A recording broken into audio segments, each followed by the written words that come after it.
Oh boy, we are live, Vince. All right, here we are once again.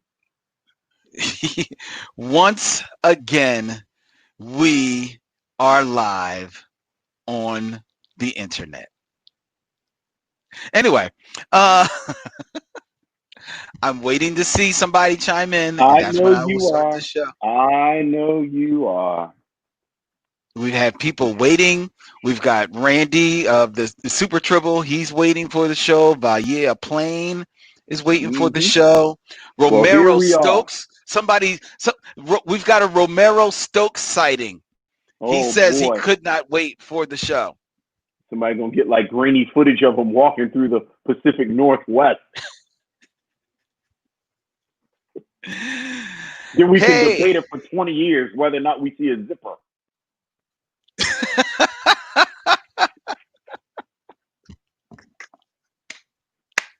Hey, Len, can I tell you? I really thought Bigfoot was going to be much more of a going concern as an adult when I was a kid. oh, everybody did. Like, I really did think we would get to the bottom of the Bigfoot issue by the turn of the century. It seemed Everybody like there did, were man. it seemed like there were top men looking into Bigfoot when we were kids. Exactly. And you was finding It's like Bigfoot all over the place. it's like that in the Bermuda Triangle. Ain't nobody had any Well, trouble with the Bermuda Triangle in 30 years. see, now here's the thing. I'm glad you brought that up, Vince. Bigfoot Yes, Bigfoot has been debunked, right? has it? Has it? Have top men debunked it? Is that the I don't consensus? I don't know about top men, but it's been debunked. Are you a zipper truther? You see the zipper in that picture? I saw buttons actually. But Bigfoot has been debunked, and Okay. if I remember correctly, so has the Loch Ness monster. You know what? I'm going along with you right now. I have not necessarily debunked them. I've not seen anyone that I've closed the book on it. I believe those two have been debunked. However, I don't believe or I don't remember reading anywhere where the Bermuda Triangle has been debunked. Right, right. You just don't hear about it anymore, which in and of itself is suspicious. That's true. Very true. Hey, what's up? Welcome to the Micheaux mission. How come no one talks about the Bermuda Triangle anymore? Two It's a men, real issue. one podcast, all the theories and conspiracies you can handle. My name is Len, aka the Bat Tribble, and as always, I'm joined by my partner. Hey, this is Vincent Williams. Tonight, ladies and gentlemen, as we continue our review of every black film ever made, that is in fact the actual Micheaux mission, and we come to you streaming live on Facebook on our Micheaux mission Facebook group, as well as on YouTube/Micheaux mission. Vince has selected a I would say this might satisfy as a bit of a cult classic. Would you say this is a cult classic, Vince, or just a classic film? You know, I think that's worth discussing. Yeah, yeah, Let it's ask me interesting. ask me at the end of the episode. At the end of the episode, when we reach the conclusion of our review of 1992's Deep Cover, starring Laurence Fishburne, aka Larry Fishburne, Easy. uh, You know he's sensitive about that. Jeff Goldblum, and directed by Bill Duke. This was That's right. Vince's selection for today's stop on the Micheaux mission. But before we go there, we want to say hi to everybody in the Facebook group: Deborah Battle, Robert Monroe Hey, Jr., Aaron hey, Fry, hey. each and every one of you who is checking us, leaving your comments on our Facebook and YouTube streams.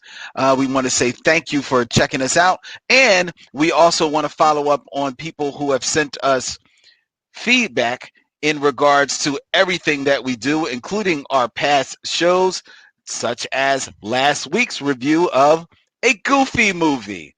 A Goofy movie. We heard from Michelle Fitz.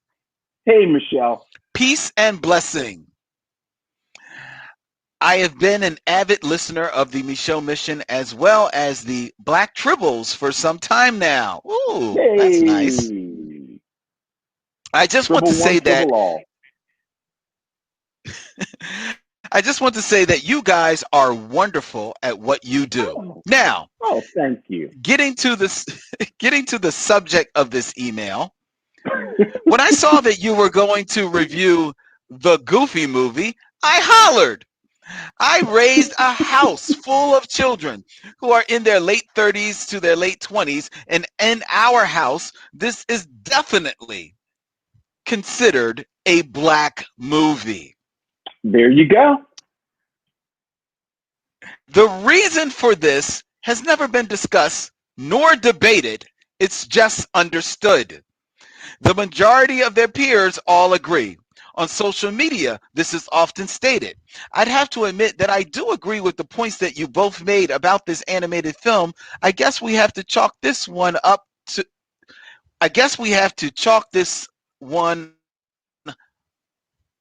to the hood. Peace and love, Michelle Fitz. Hey, you know who else loves the Goofy movie? Who? I was waiting for you to say who, like it was an actual question. Adam, my 4-year-old, has watched it 20 times since last week. Was that his introduction to? So you watching the movie was his introduction to the movie? He wasn't even watching the movie with me. I didn't think he was like over in the corner playing, but apparently, like this touched the chord with him. Wow! Like this is his jam. Wow! So there you go. Not the extremely Goofy movie. He's a little ambivalent about that. I don't know if that one will make it to the mission. To be fair, we have another email, Vince. All right. From Azia Taylor. Hey, Azia. She asked a question. Okay. By your definition, would you consider Gone with the Wind a Black movie? What do you think? Yeah, I don't think you can consider Gone with the Wind a Black movie. Is it a very monumental movie in Black Hollywood history? In fact, yes, it is. But is it a Black movie? No. Right. I agree. I don't think it's a Black movie, but I do think it is a movie that, how do I want to put this? I'm not really interested in hearing anyone talk about it but Black people. Because I think those are the most interesting critiques that I've seen of Gone with the Wind have been informed by race and gender, frankly. That's true. Yeah. Like Black women talking about Gone with the Wind is a podcast I would listen to every week. I feel you on that. Like they just and got different. Yeah, I'm sorry. Go ahead. No. She continues. Azia continues. If we don't consider it a Black film, what white actors would you cast in the role of Mammy and Pricey? I'm not sure who Pricey. I guess Pricey. I don't remember Pricey from the movie, but in the Mammy role, the role that won Hattie McDaniels her Oscar. If you had to cast that as a white person, who would you cast in that role? But see, that's just it. You can't cast a white person. I understood her question, and without it being set during the Civil War, without it being set during slavery, without this very specific apologist depiction of slavery, Mm-hmm. the entire House of Cards falls. Yeah, you're right. You're right. There is no movie without slavery. It's like you and I talked 2 or 3 years ago about a film that Sofia Coppola made, and it was a remake of a film. And I don't remember Oh. off the top of my head, but in the original, the film was set in the South, and it was set during the Civil War. And she said she just didn't want to deal with slavery. Mm-hmm. So Mm-hmm. because of the particulars of the plot, there just weren't any black people in the film. And you and I talked about how cowardly it was, and everything that went along with it. Mm-hmm.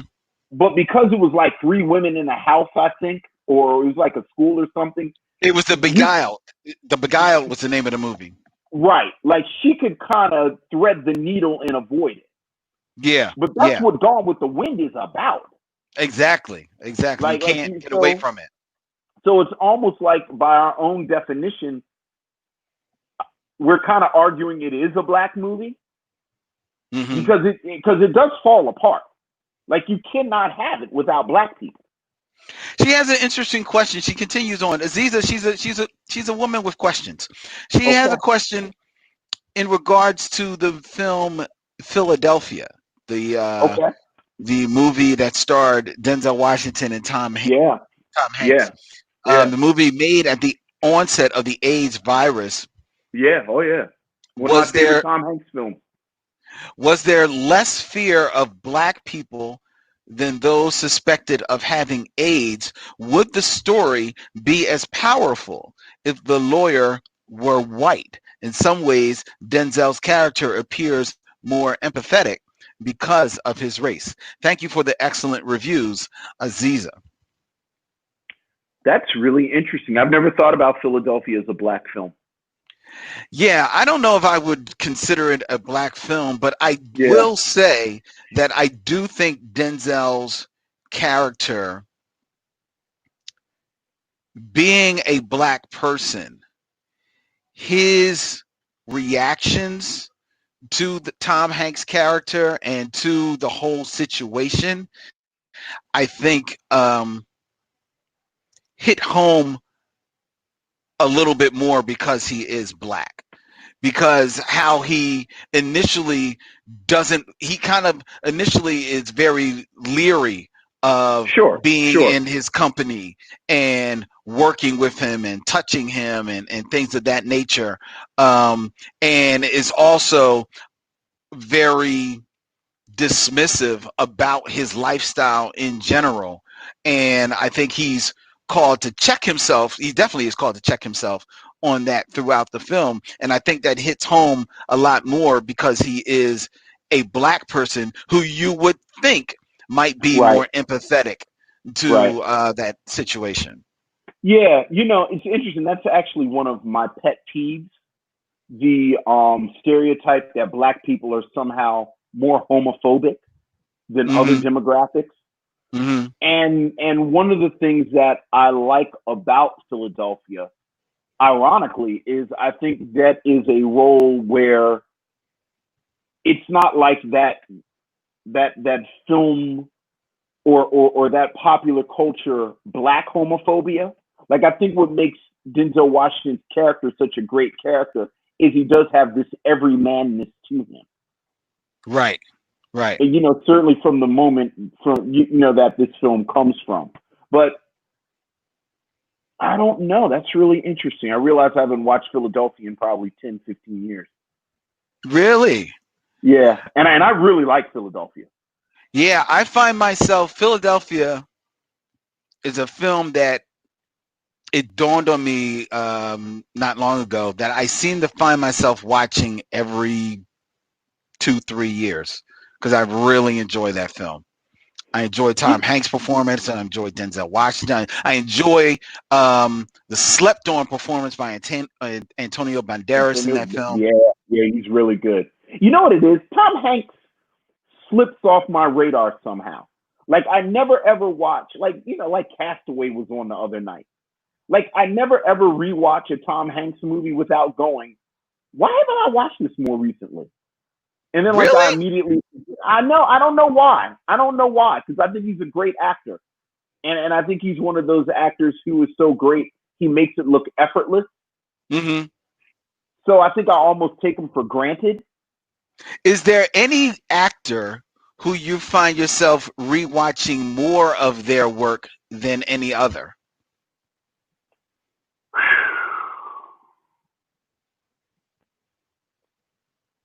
I mean, no big surprises.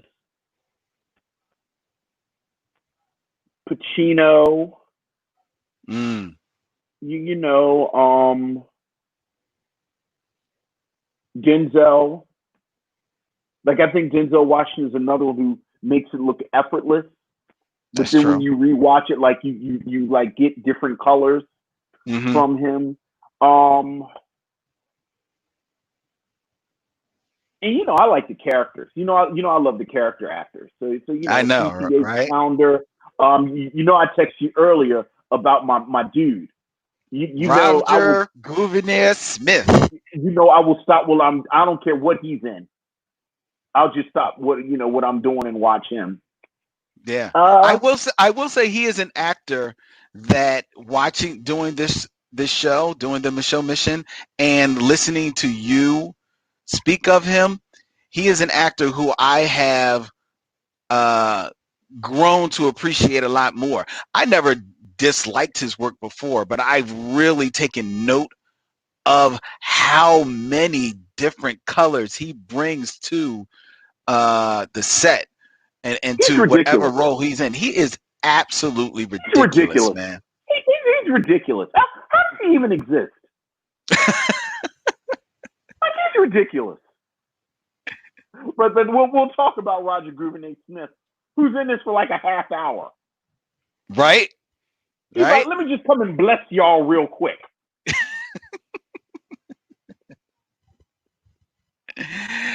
Hey, Vince, this past week, the Emmy Awards, their nominations were made public, Yes. and more than a few of our favorites have garnered up a few nominations.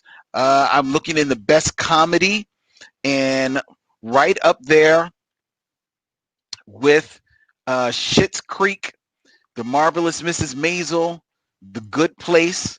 There is a little HBO series that could, Insecure. I'm Right very happy. Go on, Issa Rae. there, you go. And Issa Rae herself actually garnered a nomination, I believe, for.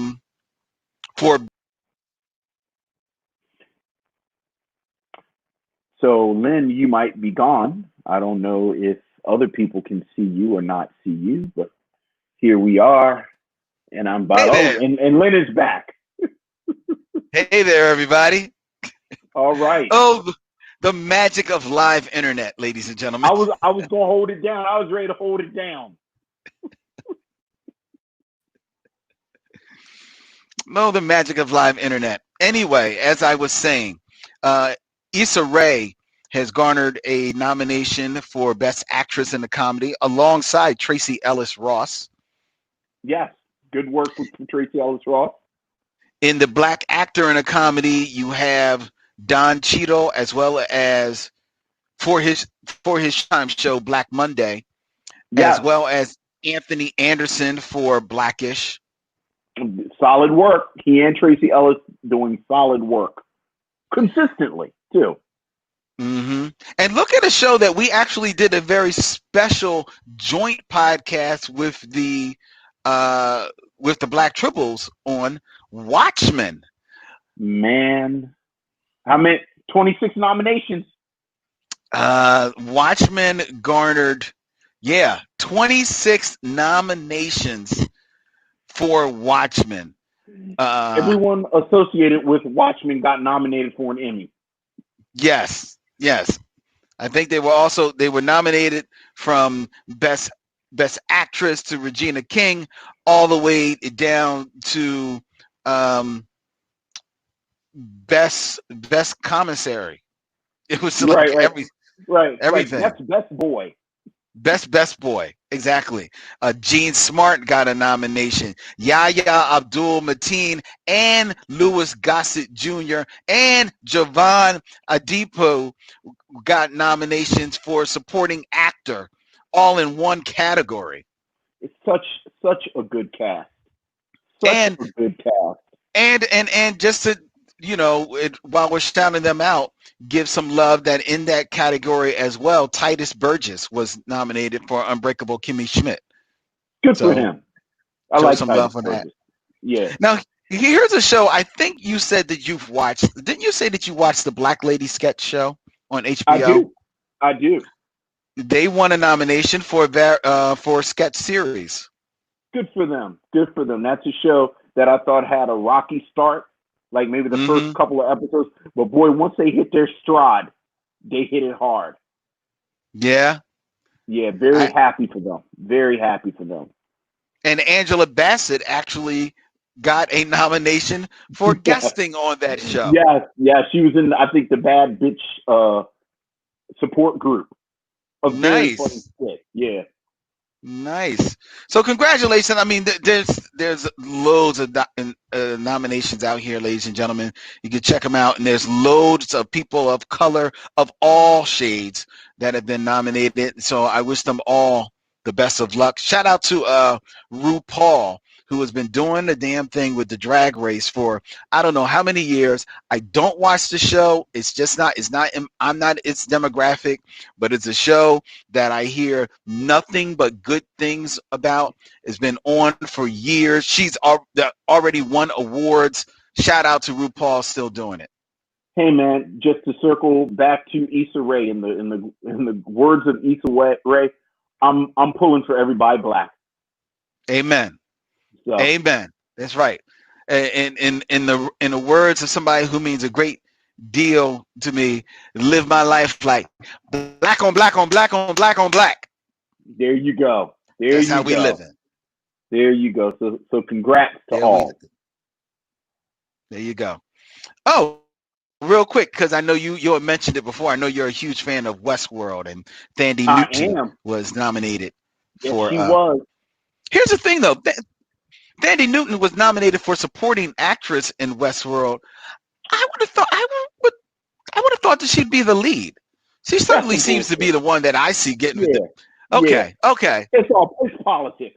It's politics. It's Samuel L. Jackson getting nominated for supporting actor for Pulp Fiction. okay, Yeah. okay. All right. It's just with Tandy. Good. Did you read her interview? Did we talk about that? Did we talk about that crazy Woo! interview? Woo! Yes, if you have not read Thandie Newton's interview, ladies and gentlemen, I think it's on I thought it with was in Variety. Vulture. Was it You're Variety? right. It's in Vulture. It's Vulture. You're right. Yeah. It's Vulture. I knew it was a Yeah. V. She did a Tandy, one-on-one interview where man, she torched the earth, man. she did And not come to play with y'all. she did not come to play, and I do not, and this is what I appreciate about her as well. She's an equal opportunity burner because she lit some flames to her own feet in that interview as well on some Yeah. of the Oh yeah. roles that she took, and some of the things that she did in her career, and she's like looking back on, it's like you know what I mean? If I had known better, if I was like a little bit more wiser, a little bit more Sure. educated, and thinking about, and she admits a little bit less about self, I would have certainly done some things differently. Hey man, when you know better, you do better. Amen. Amen. But it Yeah, was I a did. great interview. Great interview. Great interview. Look it up. Thandie Newton's interview on the Vulture. It is amazing, man. Yeah. Absolutely Yeah. amazing. All right. All right, Vince. I think it's time for us to get into our review. Okay. I will say this that it didn't come on after our conversation last week. about support and crafts and hair care. I don't Mhm. know if you noticed in the group, people posted like 4 different articles about barbers and hair. I like that actually touched a bit of a chord, you know, Yeah, with that touched a nerve with people because it's an issue. it is. It Very is an much is. issue. And just a little foreshadowing, Lawrence Fishburne's beard in Deep Cover, immaculate. Lawrence Fishburne looked like he got a haircut between each take. Oh yeah, oh yeah. Well, like Lawrence. First of all, I'm gonna save it. I'm gonna save it for the review. I'm just saying, you know how we said the shorthand? Yes. Fishburne was clean cut and blah blah blah. And then the very next scene they showed him undercover, and it was immaculate. I said, Yeah. oh, we're in good hands. We're in good hands. Bill Duke had Mikey Fawn show up on the set. Yeah, they had him nice. They had him They had him lined up. They They definitely had him had him lined lined up. up. I said, oh, we're in good hands. They had him lined up. Most definitely. Most definitely. All right, ladies and gentlemen. Please send all of your feedback. Email us at micheauxmission@gmail.com. You can like and follow us on all the social medias at Micheaux Mission. You'll find us on Instagram, Twitter, Facebook. Join the Facebook group Micheaux Mission, so you can holler with a tribble along with all of our missionaries. Right now, let's get into our review of 1992's Deep Cover. All right. Okay, Vince. So Yes. I came up with a topic just to talk about in the space on the stream where we will be putting in the trailer. Okay. Okay? All right. And what is that topic? I watched the film today that I've seen 1,000 freaking times. Was it Lethal Weapon 2? No, because I've only Okay. seen that twice. And it's a movie that I love so much that I wish that I could take the sole black person in there and make it represent a black film just so that we could review it. What is it? Galaxy Quest. Yeah. Sorry. Yeah. I mean, is it possible that we can review this as a historical item, as a historical artifact to the to the star that was shining bright, that was Daryl B. Mitchell from this film, the lone black actor in this movie, who would soon after making this movie suffer from a tragic accident, which would leave him paralyzed, still doing good work, still out there acting, but no longer the physical force that he shows in this film. You know, after the Goofy movie, you should probably I should probably not. chill for a little while. Why don't you let me stretch? You need to chill. I need to chill.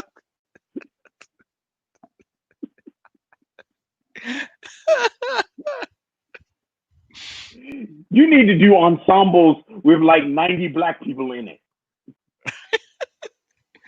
You need to just do soul movies. Soul Food. Right, exactly. We did Soul Magic. Plane. Soul Right, Plane. exactly. Okay, I maybe stretched the definition a Right. bit with a Goofy movie, and thus I have given up all the latitude that I'm going to have for 2020. Yes. Fair enough. Real quick before we get into our film, I don't know I think this has been brought up before, but I can't remember. Are you a fan of Buckaroo Banzai? Oh, I love Buckaroo Banzai, which Okay. is blacker than Galaxy Quest, and it still ain't Uh, that black. it Oh, ain't it's that blacker black. than Galaxy, but it's blacker than Galaxy Quest. Okay, maybe. Yeah, I Yeah, see. I see you on aliens that. is outsiders, and yeah, Go Yeah, ahead. yeah. Okay. All right. All right. It's still a stretch. It's still a stretch. But not as much of a stretch as Galaxy Quest.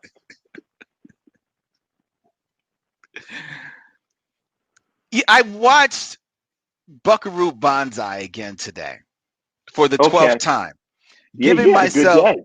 well, that depends. That depends. Because this was chance number 12 to Oh, that's see right. what the hell is so amazing Right. about this movie. You front on Buckaroo. I forgot you were a Buckaroo Banzai fronter. I'm a Buckaroo Banzai denier. Yes, I do. Yeah. This movie is, I find it to be very, it's trying, first of all, I think it's trying too hard. I think it's, Fair. I Although think I Peter think Weller, it's self-aware of it trying. Like I feel like that's part of the charm. I understand that, but but it's sweating at it, dog. I think Peter Weller is woefully miscast in this film. I, Um, that's part of what makes it so bizarre, though. Like you have to give into uh, how bizarre it is. It's I the most. try. And you know the other thing about Buckaroo Banzai? This is a film that only could have been made in the 80s. Like Fair enough. this would never have gotten the green light at any other time than this really bizarre moment. Okay, maybe. I will give you this about Buckaroo Banzai. It is a taste. Like it's actually a taste, and either you like It's that taste or you don't. slow. It because it's not about the plot; it's about the feeling. Mm, Because it's that's, so bizarre. yeah, well, I mean, yeah. look, man. All right. I I can't get into this movie, man. It's one of those movies that I kind of want to watch with a crowd to see, like, okay, maybe I need to see it with an audience. Because in fairness, I've never seen it with an audience. Right. I mean, I don't think I have.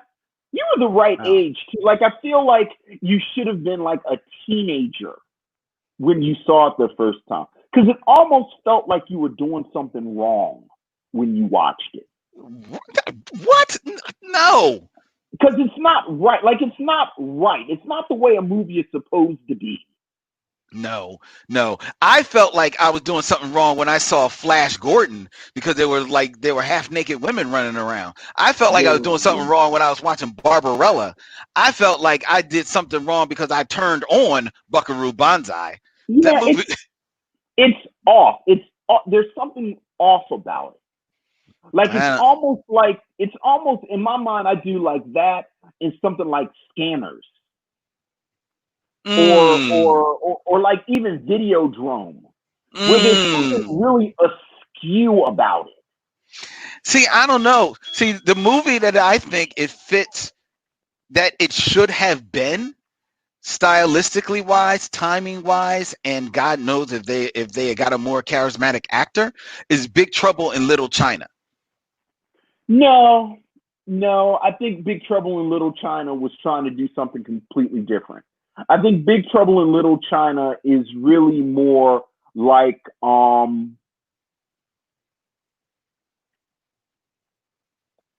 like even the Lost Boys. Like I think there's this almost like the thing about the Lost Boys is that it had this adventure underneath it. Yeah. Big Trouble in Little China is more that. In fact, I think Big Trouble in Little China has more in common with damn, you just said it. Flash Gordon. But The Last Dragon? Oh, No, Flash no, no, Gordon. Flash Hmm. Gordon. It's like this throwback to a very specific, it's almost like the serial adventure, the serials rather. Okay. Yeah, okay, okay, I can see that. I can see that. But I can see, but I Like could there's see easily something see that same strange. aesthetic of but I can see that same aesthetic being applied to Buckaroo Banzai. The way people keep getting in and out of scrapes and getting Yeah, but it's captured and escape. strange. You know what's closer to Buckaroo Banzai? They Live. See, and They Live is a good movie. That's a I mean, good movie. I think They Live is kind of oranges and tangerines because They Live is a little bit more straightforward. But you see what I mean True. about how it's that strange, like it's just that off kilterness that you got in the '80s. Like Yeah, yeah.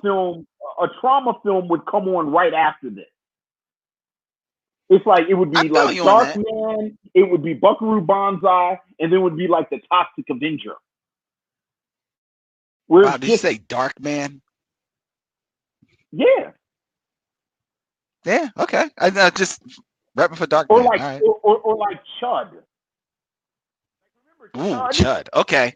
Well, remember it was Okay. kind All of right. it was like off a little bit, Yeah. Yeah. like kind I of feel you. disconcerting. That's where I put Buckaroo Banzai in there. Yeah, well. I just its charms escape me. That's all I can say. Look, I think it's a taste. You know, I think it's a taste. So you know, either you like that taste or you don't. Okay. All right, let's get into our review. Vince, are you ready? I am ready. I am ready. Aaron Fry showing love to the Mystery Men. Oh, I just watched Mystery Men again. Oh, I love that Another movie. one. Yeah, yeah. I love that movie. Ben Stiller cracks me up in that movie. He literally is the only one who absolutely does nothing in that entire movie but just scream and get mad. Yeah, yeah. Oh my God, I love that movie. All right. Deep Cover, 1992 action film noir, directed by Bill Duke, starring Laurence Fishburne, Jeff Goldblum, and Charles Martin Smith. The film plays about a Fishburne plays a police officer who goes undercover in a sting operation in Los Angeles to bring down a West Coast drug cartel. The film received very positive reviews, being likened by many to a modern film noir by such noted critics, including Roger Ebert.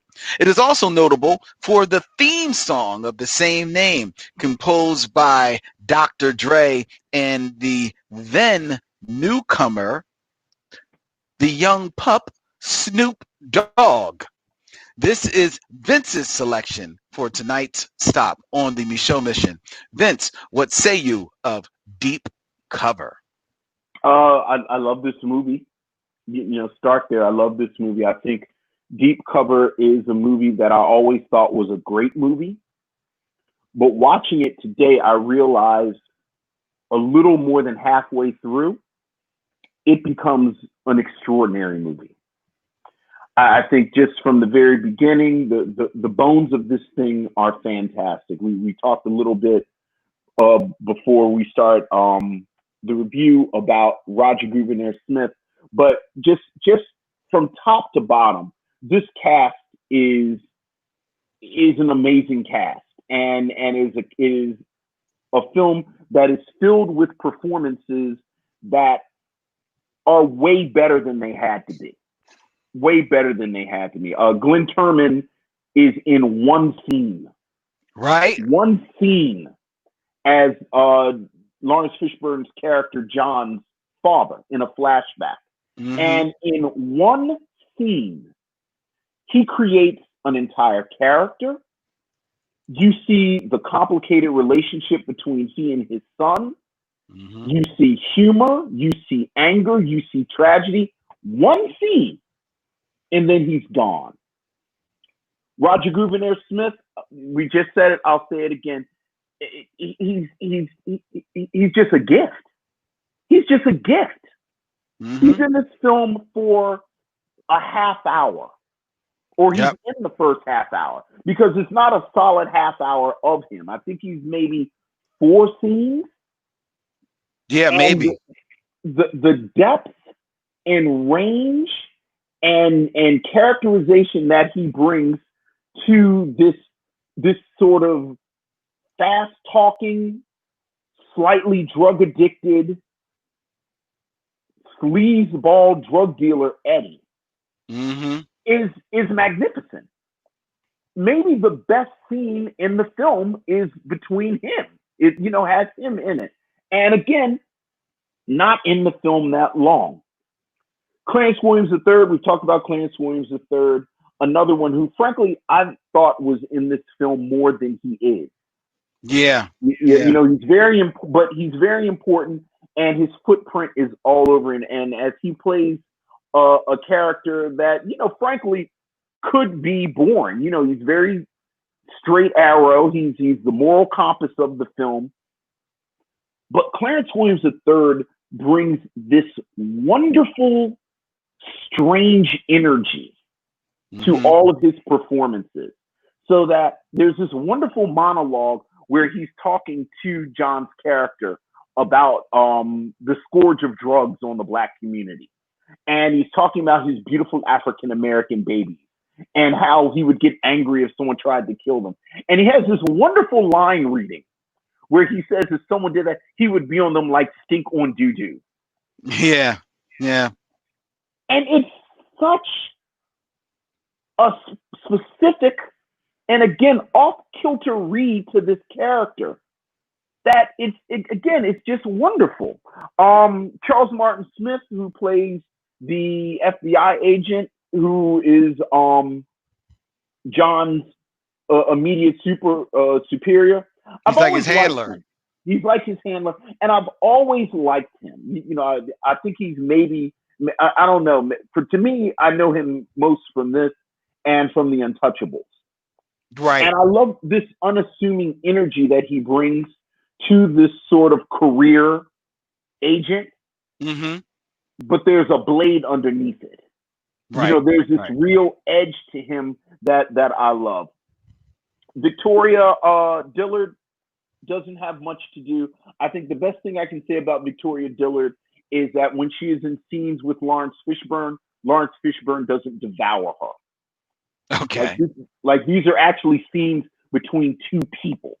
And that is no small feat for Laurence Fishburne in this movie, who obviously I'm leaving for the end. Speaking of actors who I know them from certain places, Gregory Sierra as the drug lord Felix.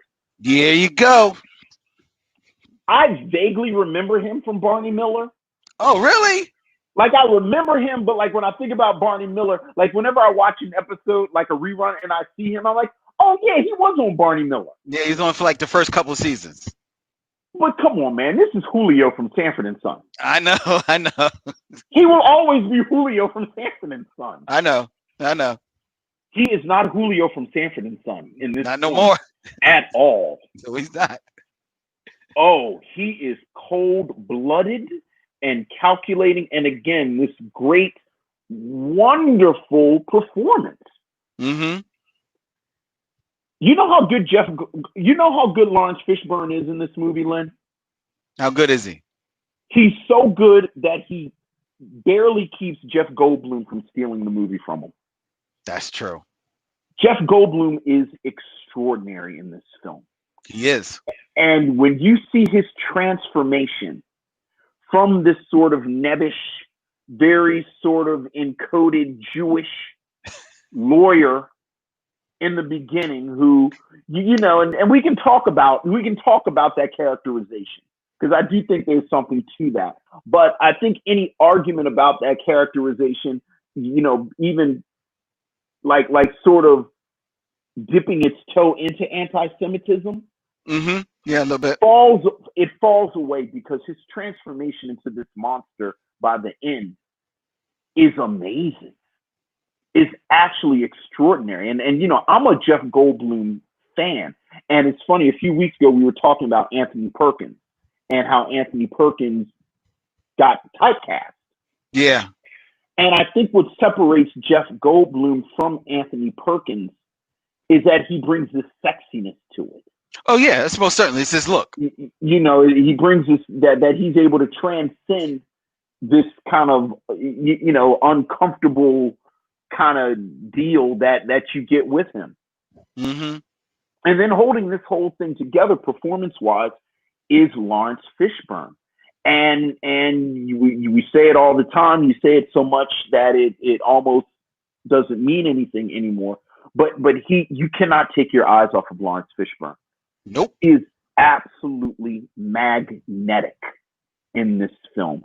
And the funny thing is they kind of lampshade it. And I've said this before once or twice about actors. Like if a white critic said what I'm about to say about a black critic, I would be up in arms. He prowls across this screen. Like Oh, dude. really, at one point, Jeffrey Goldblum's character says he's like this cat, like this cat and this predator. And it's super racist. And it speaks to, this sort of embedded racism that Goldblum's character has. Mm-hmm. But Laurence Fishburne is just predatory from the very beginning.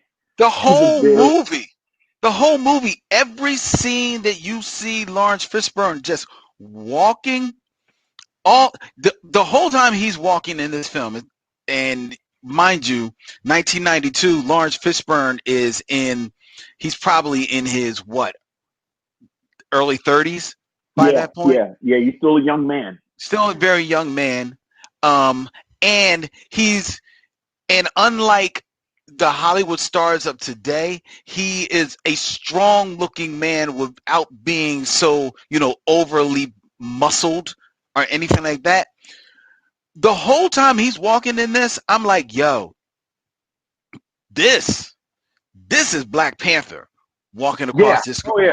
This the whole time I'm watching him, man. And just with the clothes, the way that his threads were just laying off of him, I'm like, yo. This is another film, talk about running jokes. I hate voiceover. I love the voiceover in this. Well, yeah. His voice is like another character. Mm-hmm. Kind of bringing the action together. But this is a film, again, I think it's a great film. It's running on all cylinders from the beginning to the end. But yeah, as I mentioned, I think what made this film transcendent for me this time around was something that Bill Duke in the script does. And Bill Duke's direction is fantastic. For this to be his second film, he is assured, he is confident. Mm-hmm. There are set pieces and scenes that you realize you haven't been breathing for 2-3 minutes. The blocking, the editing, everything about the direction of this film is top notch. But this is a story that I don't know in 1992 we had seen it a lot before, but certainly in 2020 we've seen the guy that goes undercover. Yep. We've seen the guy that goes undercover. You talked about this being in the noir tradition. The noir tradition, again, we talked about it a few weeks ago, and I'll again talk about Film Blackness by Michael Boyce Gillespie, who talks about the being tempted by the dark side, if you will.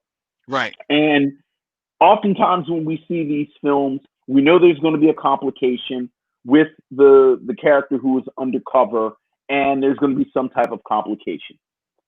I think there are two things that are extraordinary about this film. The first thing is that the complication is not one that we usually see, where the cop that goes undercover realizes that people are people. And now he feels some type of doubt about turning them in. Right. I love the fact that the underworld in this film, these are all terrible people. Mm-hmm. From the beginning to the middle to the end. You can argue that Victoria Dillard is maybe not as terrible. She's terrible. She knows what she's involved in. Exactly. She's comfortable with what she's involved in. Felix, played by Gregory here, is a monster from beginning to end. Again, David just becomes more and more of a monster. Mm-hmm. I love the fact that the complication is, and they tell you from the very beginning, Laurence Fishburne's character, John, is good at this. and Right. he likes it, and it makes sense to him. The other thing that happens is that the complication happens about an hour into it, and you realize that there are 45 more minutes Yeah. before the film goes off. And another part of the complication is the United States government. Yeah. Right. Right. I love the fact that, again, the underworld represented by and you know, fairly, unfairly, the fact is it's there. You've got the deviant represented by homosexuality. You've Mm-hmm. got Jeff Goldblum playing this sort of again, arguably anti-Semitic Jewish shyster who Mm-hmm. you can't trust. You've got Felix, who's now the Latino drug lord. Mm-hmm. You've got all of these characters that represent this underworld. But then you have Charles Martin Smith's FBI agent, Right. or rather, agent Princeton educated, WASP, Mm-hmm. very white, Yes. very much a part of the government and authority. But halfway through this film, John realizes that they too are part of it. Yes. Yes. So He sees now the whole picture. he sees the whole picture in a way that noir traditionally does not present. Even in something like Donnie Brasco, which in my mind is the best of the undercover films, Mm-hmm. the police are seen as almost an oasis, like they're the true north. And this, the police as a unit are a part of it. Clarence Williams III plays a policeman who represents what it should be, Mm. but it very much presents him as an anomaly. Very Like much so. he is not represented. So that by the end, when John makes the moves that he makes and he fully goes to the dark side, and his redemption is not for Law and Order, his redemption is for Clarence Williams III, you have this amazing last scene where he lays it out and says, he stole this $11 million from the drug dealers. And he says, if I keep it, I'm a criminal. But if I give it back, I'm a fool. Right. So Right. basically, I'm going to do what I'm going to do. And then he, utters the question to the viewer, what would you do? And you Mm-hmm. get this wonderful shot of this black man leaving with this new family he's created. And this is a free man. Mm-hmm. This is a free man. So that, again, what's just a great movie, I think transforms into something that stays with you. I enjoyed Deep Cover a great deal. I don't know if I enjoyed it as much as you seem to have, but I don't want to say that I'm knocking the film. First of all, I too applaud the cast of this film. I think the cast is like spot on. Um, I think that Gregory Sierra, he never disappoints for me. He's just a character actor that I've seen in tons of things. From Barney Miller, Sanford and Son. He was in the first year or so of Miami Vice, from what I remember as well. That's And right. he pops up on. He always popped up in different films and television series before he passed, not too long ago, actually. So he's always an actor that I've long had a great appreciation for. It was good to see him doing this good work. Clarence Williams III, this 1992, I think we're in the midst of we're right in the heart of the Clarence Assance that was happening in Hollywood, Yeah. because he Yeah. was being rediscovered, you know. Yeah. So he was just popping up everywhere, and I think that he does yeoman work in a film that I think initially doesn't know how to play him, because initially you're introduced to him as a cop, and you think that maybe he's a little crooked because he takes a cheap shot on Laurence Fishburne's character. Yes. But then it cuts to them in the interrogation room, and he is sincerely apologizing to him for doing that because he realizes that went against how he was raised and how he lived his life as a Christian, which I thought was an interesting dichotomy to introduce into that character.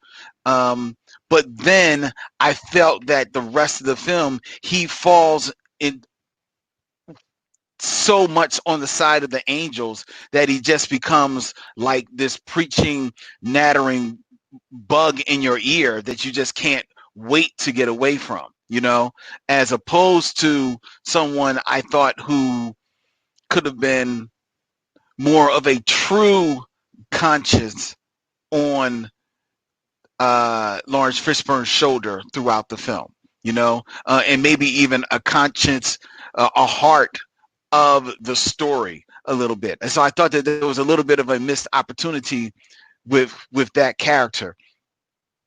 But that being said, I think that the film, if it suffers in any way, it's because at an hour 47, the film is stuffed with way too many characters. I mean, Mm. you were so invested in, like you said, the opening part with Roger Gouverneur Smith, who just blows the doors off the movie when he's introduced, because his character is so off kilter, that you're like, yo, what is happening with this dude? And it's real, interesting to see some character being portrayed as more off kilter than Jeff Goldblum, because Jeff Right. Goldblum is usually the one Right. who is Right. acting at his own speed and is in his own dimension in every movie that he's at. But Right. Roger Gouverneur Smith is in a dimension that Jeff Goldblum never saw. Like, nobody saw the dimension that he's in. But and it's cool, you're with him, but like you said, you play up that character for about a good 20 minutes of the movie, and then the next 20-25 minutes, it's you're the movie is now moved up the criminal rung to Felix, Gregory Sierra's character. And then once he's taken out, and he actually, his story like kind of like prolongs a little bit, because them taking him out also coincides with the turn that you see in your two co-leads, Laurence Fishburne and Jeff Goldblum's character. So Yeah. the turn that they both take are running congruent with the downfall of the Felix character. But when that happens, you still got another 20 minutes in the film. You still got to reconcile, like you said, with the worm that is turned on the government side as well. So I think that some of those story beats, as interesting as they are and as well crafted as they are in the beginning of the film, feel a little bit rushed at the end, and Wow. they're not allowed to really capture the full weight of them, at least to me. You So know, you would have added more time to the film. I think this is a film that easily could have had a little 15 minutes more of time to it. Quiet as kept. There's a whole kind of like D plot of Laurence Fishburne's character kind of um, becoming a big brother, father figure to Yeah. this young boy that lives next door to him in this room after he goes undercover. Like, you really could have excised that whole thing out of the movie, and then you have had more room to let these 3-4 other plots that you had going really breathe and really sink in. I think if you take that out, then maybe you have a little bit more exploration into his relationship with Victoria Dillard's character, and she just doesn't become somebody who's just the girl in the movie. So it, I think this is a film that definitely could have, you know, stood to be lengthened out. Um, that being said, that being said, it is still a film that I think I agree sticks with you because of the steeliness of Lawrence Fishburne's portrayal in this film and Jeff Goldblum, who, like I said, is almost always in another speed, another dimension in every film that he's in. But in this film, seems to be had dialed that back a little bit, and he's right in sync with Lawrence Fishburne. Those two, like I could have lived with those two going off to have more adventures. Right, like actually becoming drug lords. Yes, I would have been with it because I just loved their vibe with one another. Jeff Goldblum coming off as not just slightly racist, but he was some of his racist tones were he was wearing on his sleeve, but he saw himself as but I hire black people, so I can't be racist. Right. So he was wearing that on his sleeve, but Lawrence Fishburne's character wasn't having it. He was calling him out on it. You know what I mean? And I thought that's where they actually felt a true friendship.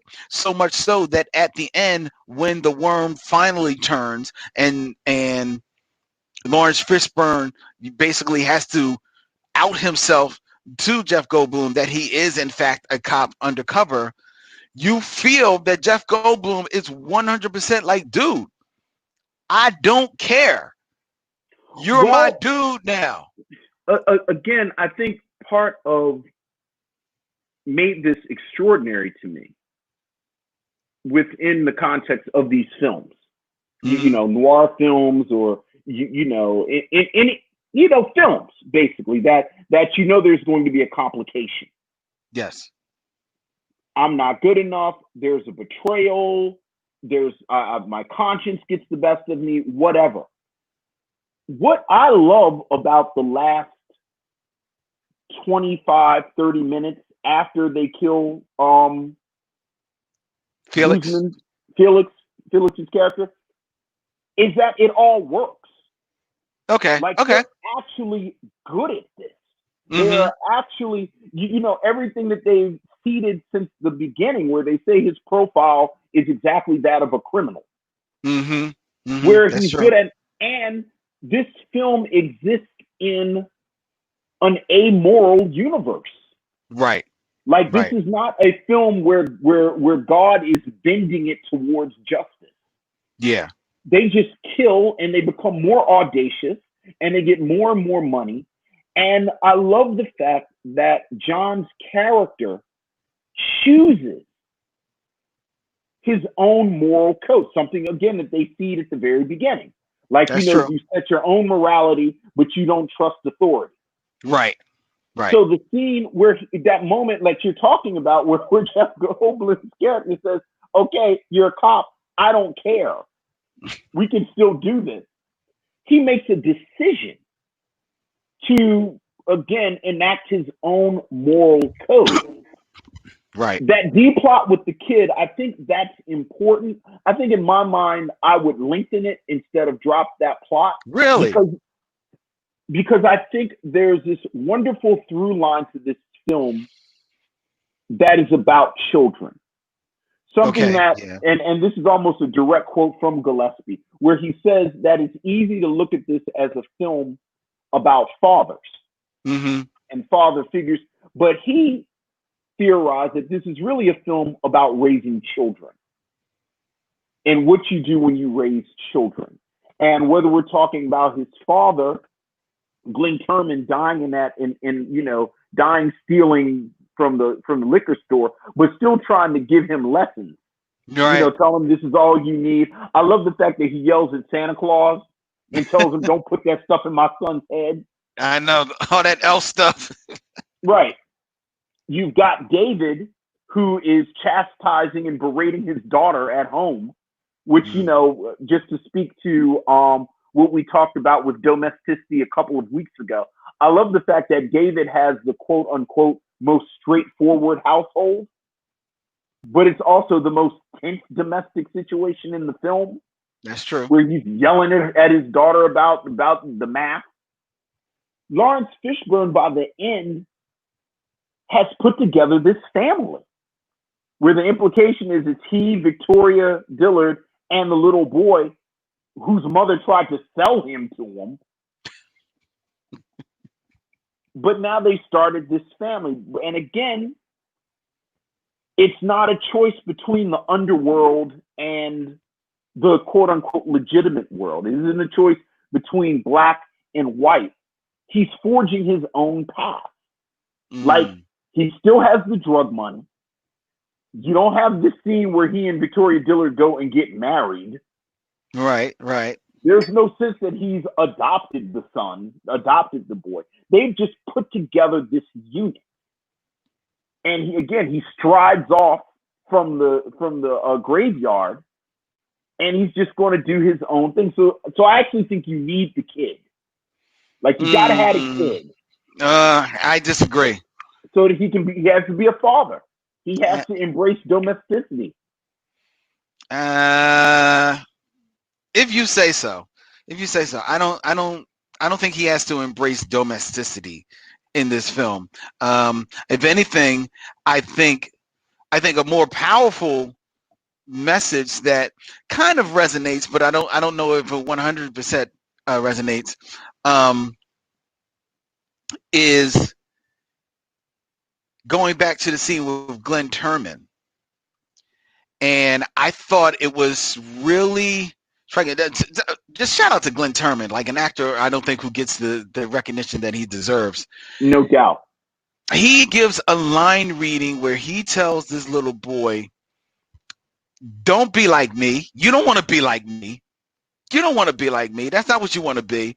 That it was so heartfelt and honest. Like, I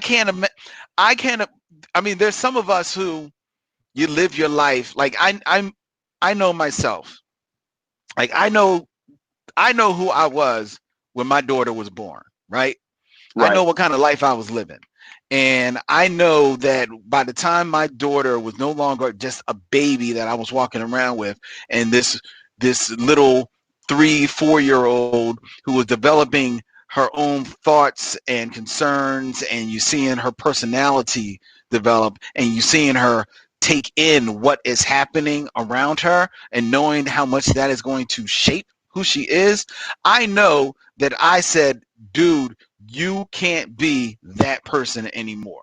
You've got to make some changes. And I did, right?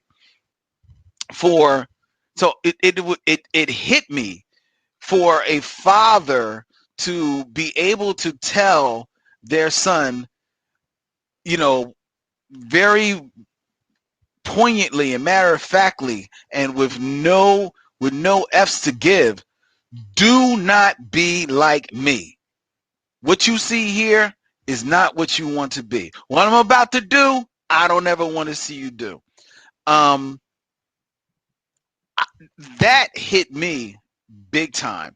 And I would have liked to see, as he is sliding into the world that he is sliding into, and embracing what his introduction into the underworld is waking up in him. I would have liked to see a little bit of grappling with that. Now, if you see the grappling with that by way of how he is working with the little boy, then maybe I'll give you that. And maybe that speaks to maybe if there was more of that storyline there. But based on what we were given, I didn't see that. And I would have liked to see a little bit more of that. And I don't necessarily think that you have to have the little boy in order to see that.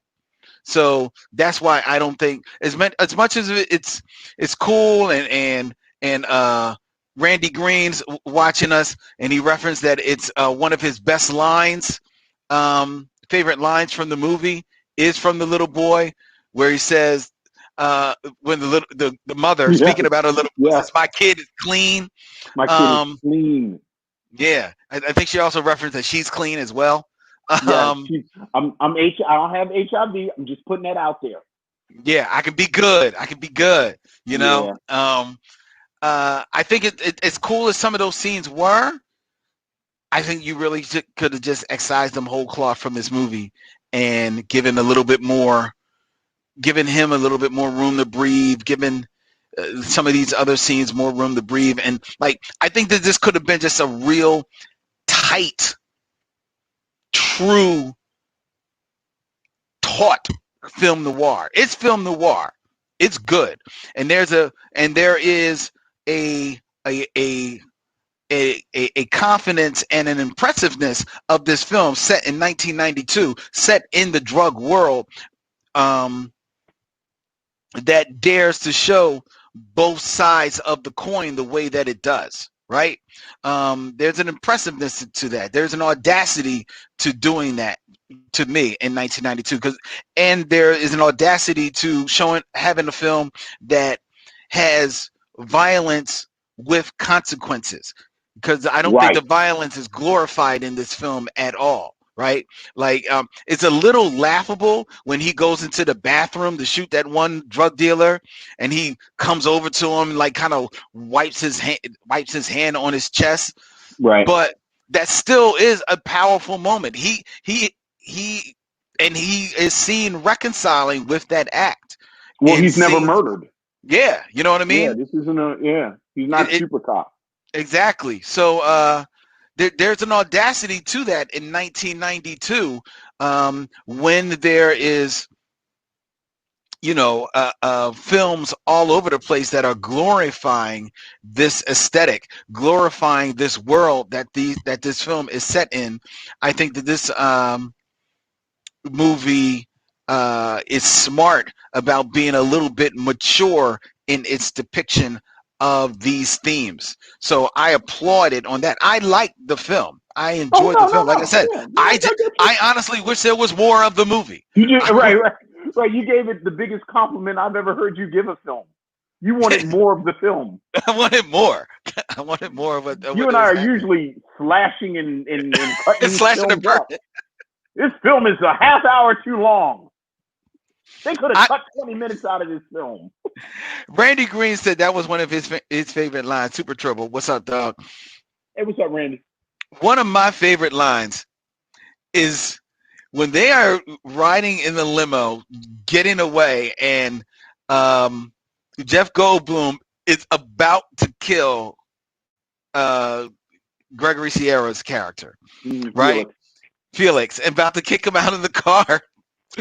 And Felix says something like, "I'll see you. I'll see you." And Jeff Goldblum says, "Yeah, we'll have dinner. We'll have shrimp." And Yeah, he kicks him out of the car. yeah. Dude, I rewound that scene about 4 times because I was cracking up at that scene. I thought it Well, was here's the great thing about that scene, because that scene is sort of the bookend to the earlier scene where they're playing the slap hand mm-hmm. with each other. Bill Duke says that whole scene changed as they were filming it. Really. Like that scene was supposed to be the slap hand part, but how kind of brutal it became, and where Felix slaps him and Mm-hmm. emasculates him. Yeah. He said that that's something that Jeff Goldblum and I just forgot his name. Gregory Sierra. Gregory Sierra, that they came up with. Oh, wow. And that anger that Jeff Goldblum showed took the film in an entirely different direction. Wow. But to your point, in Bill Duke's confidence, the fact that he could step back mm-hmm. and let these two actors work it out like that. Yeah. Yeah. Because that's a great scene. Well, that's one of the things that you often hear when you have an actor who moves into the directorial chair, is that one of the first things they do is they kind of like, let the actors play a little bit, let the actors help them direct. And Bill Duke, who is always struck me as a very minimalist actor when you see him uh, perform. It, it does not surprise me that as a director, he would be more inclined to kind of like, you know, let these actors do their thing, especially when you know you're working with, you know, Gregory Sierra, who by now is a seasoned Hollywood veteran, Yeah. and Oh yeah. Jeff Goldblum is making a name for himself in Hollywood at that time as well. Laurence Fishburne is really, I as mean, at this point, even though he's been in Hollywood since he was 15, at this point this is really his coming to Jesus moment as a lead actor in right, this right. film, which actually when I peeped that, it made me look through his filmography a little bit, and I'm surprised that Laurence Fishburne is not the lead in that many films. Yeah, As yeah. much work as he's done, he it's few and far between where he is where a film is put on his shoulders. I think he is another one of those actors where his character work is so strong Hmm. that he that's where he ends up. I think he's another one of these guys, almost like Samuel L. Jackson, that inadvertently became a lead actor. Like he Right. just couldn't be contained over on the side. And along those lines, it's probably worth pointing out that originally this character was supposed to be white, That's right. and one of the producers trying to get in on that black thing said to the writers that we should maybe change it to a black guy. Right. And one of the writers, not the head Michael writer, Tolkien. No. Michael. Was it? Yeah, because Michael Right, Tolkien's the there are head two writer. writers. Right. Well, it wasn't. It was Henry Bean actually who co-wrote it Okay. with him. Henry Bean said that once they start thinking about him being black, how that complicated it from just this sort of stock undercover cop, and not to harp too much on the kid thing, but one of the things that I love about this film is how it focuses on the actual effects of drugs. Hmm. Like we mentioned his neighbor who tried to sell her his son. He's working with the woman who ends up getting shot, who says she has 4 kids. Oh, that's right. Joked, That's right. joked earlier, but it's the truth. When Clarence Williams III talks about his children, the FBI agent, when he has this his crack baby speech. Like there's so much of this film, and I just saw something. Speaking of Vulture, it was remembrance of the film where they interviewed Bill Duke, and Bill Hmm. Duke talks about that. Like when we talk about the drug war, we talked about this a little bit a few weeks ago. There's always this sense that it's this black mass, Hmm. but we never talked about how drugs disrupted families and communities and everything. It's funny, we were talking about Sofia Coppola and her father Francis Ford. I was watching The Godfather the other night, and Really? I always think about the scene where the mafiosos are together and they're talking about dealing drugs, and there's a debate about whether or not they should go into drug dealing. And the compromise that they come to is one of the mafiosos says, well, let's just sell it up in Harlem to the niggas. They That's don't right. have no souls. That's right. And the older I get, the more I love the fact that Francis Ford Coppola had that line in the movie. Hmm.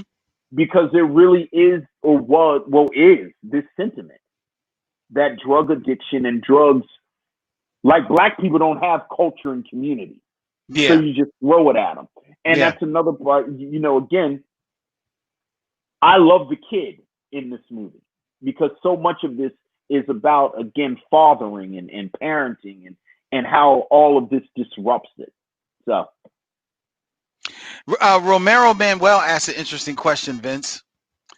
Is this a story of redemption or a story of changing perspective of how one defines oneself in the world, eyes open? I would say the latter. I would Yeah. say the latter. Again, I think what differentiates this from the noir tradition is that there is no black and white moral code. Yeah. Like Yeah. the whole thing falls apart halfway through the movie. Mm-hmm. Mm-hmm. Yeah. Yeah, I think I would agree with you as well. But it still does fit noir. And Romero also asked about the soundtrack.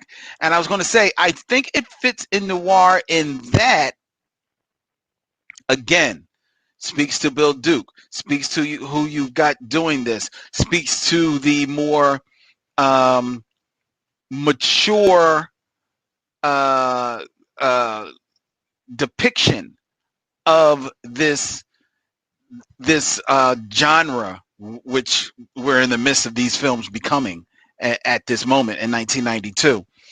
In that there are some banging beats in this movie, but there's not tracks in this movie.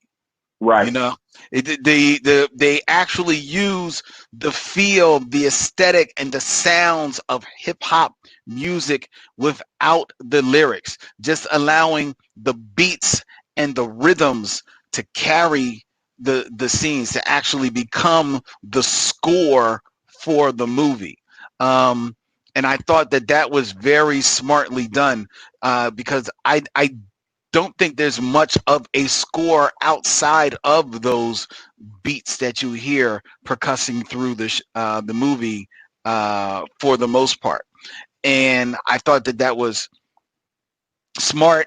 It added to putting you in the place without being distracting. Yeah. And it's certainly, there certainly were some scenes where, there's kind of like quick montages of him being like a drug dealer on the streets and everything like that, where you easily could have just threw in, name rapper X to come Right. in Right. and Right. and drop a verse or whatever, and they smartly don't. Now, the one bit of rapping you do get in the movie is it's it's it's pretty pitiful. I'll just put it like that. It's like, wow, that's what that like, whose cousin is this dude up Right. here? But and not for nothing, don't think that I didn't think that you, Vince, were playing a subtle little game with me, in that the rapper in this movie has kind of just vaguely resembles play of Kid and Play. Don't think I didn't peep that, Vince. Don't think I didn't peep what you were doing there, Vince. Yeah. You sound like a crazy person. I know that was play. I know that was play. But that Snoop Dogg is all right. When he comes in at the How end, about that? I was like, this guy might have a future in hip hop. you know what I mean? Okay. Okay. Young man has a little Yeah. flow. And you don't stop, because it's 187 on an undercover. Woo! 187 on the undercover cop. Mm, mm, Like he mm. is talking about murdering the police. Yes, sir. Yes, sir. Yeah. Oh yeah. Yeah, that song will ring out, man. Ring out. Randy Super Triple says that that song should have been Oscar nominated. You I know agree. what? It would have been Oscar nominated. Well, I shouldn't say that. I don't think it would have qualified for Oscar nomination, because the song does not play in the movie. It's only over the end of the credits. Oh, is that how that works? I think that's how it works, because the I did song not know doesn't that. play. Yeah, yeah. The beat, if the beat from it is in the movie, but the Okay. actual song doesn't play until over the credits, and I think it therefore can't be nominated for best song.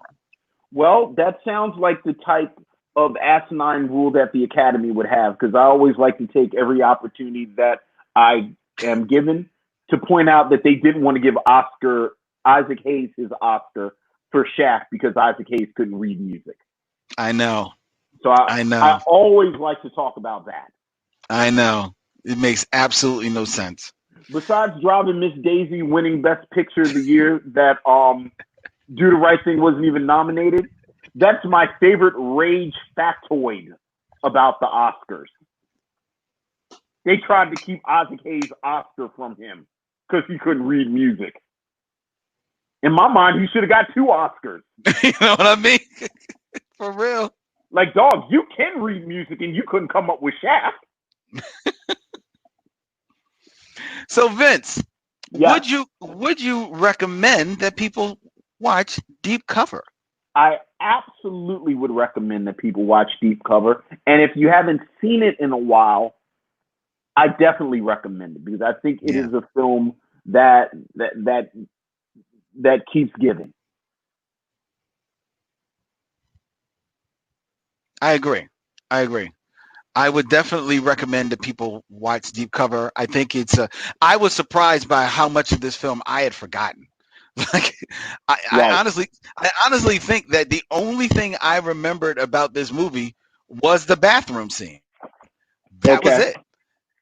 And Oh, even I then, remember you couldn't have told me that Jeff Goldblum wasn't there. So that Roger Gouverneur Smith scene where he dies is amazing to me. yeah, it's a good one. It's a good one. That was definitely a good one. And the slap hand scene is also fantastic. Now you've played that game before. Have Oh you yeah. ever been slapped so hard that you are getting mad at the other person? Like, cause I've played it, and maybe I was just playing with friends, and we just didn't go in on each other like that. But like, he was slapping the hell out of his hands. Look. I love how fair the script plays with it. Like when John says in the voiceover afterwards, I knew that Felix was going to kill David or David was going to kill Felix. It was like, yeah, because there's no real coming back from that. True that. But no, Oh, I never did that. Quick factoid from the movie. Romero Manuel's reminded me here in the comments that some of the poetry that you hear Laurence Fishburne's character John recite in the voiceover is poetry that Bill Dukes pulled directly from Iceberg Slim. Okay. All right. Yeah. All right. So that is one of the people's poets. Exactly. Yeah. So go check out Deep Cover, ladies and gentlemen, if you haven't seen it in a while. It's a good film. It's a very good film. And as one of the few films that rests almost solely on Laurence Fishburne's shoulders, go check out what the brother can do. All right. Yeah. All right, before we tell you what we're reviewing next week, ladies and gentlemen, we invite you, as always, to send us all of your feedback. Email us at themishowmission@gmail.com. Like and follow us on all the social media. That means Instagram, Twitter, Facebook, where you can join the Micheaux Mission Facebook group as well and talk to all of the missionaries who have become lifelong friends, it sounds like it, with if I'm looking at the chats correctly.